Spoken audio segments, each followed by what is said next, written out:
Good morning, everybody. It is Thursday morning, 5 a.m. Didn't get to bed until after 12:30, just a few hours ago. We'll get more into that here in a little bit. But first, we're going to complete a 2 to 3 mile run. A skunk has gone off, has deployed somewhere near our location. So I'm going to leave now, and I'll be back. Good morning. Good morning, everybody. Wow. 2 miles in the books in skunk-filled land here. I'm not sure if you can tell by the sky behind me here, but it is so foggy right now. I mean, in terms of mileage, maybe a 1/16 of a mile, if I were to guess.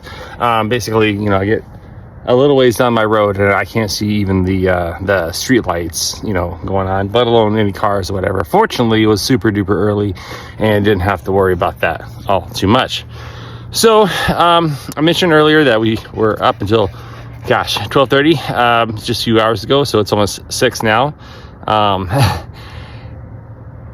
So it reminded me of Exhaustion. And then run training on top of that whenever you are just so dang tired. That was not the most tired I've ever been. You know, I can think of several instances which, you know, the opposite has been true, and I have been still in the middle of doing running. So I think back to when I was working in the emergency department, and I would work 3 12-hour shifts at nighttime in a row, and then get off at like 7 in the morning, and realistically get home around 8:30.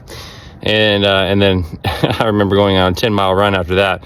And this was what, 2000, I don't know, a couple years ago. Anyways, that's one example. And then another would be pulling an all-nighter and then having to go to class or, you know, something of that sort. That to me is what exhaustion feels like.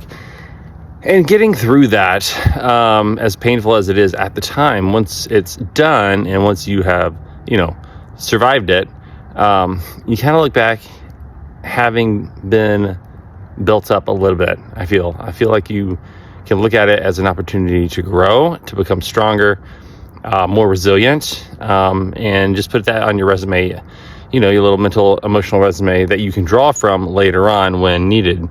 You know, for example, whenever, you know, you're feeling maybe a little tired or something else going forward in the future, you can look on that experience and say, hey, well, I survived that.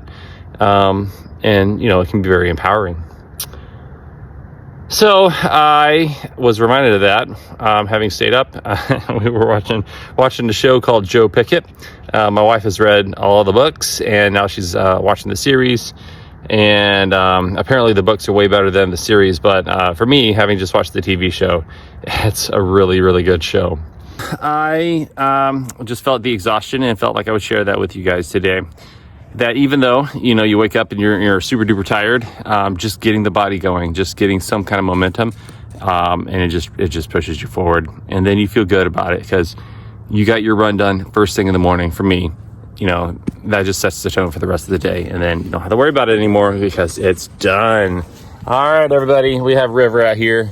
She's a trooper, and she caught sight of a deer, and you know what? She only pulled for like a little bit.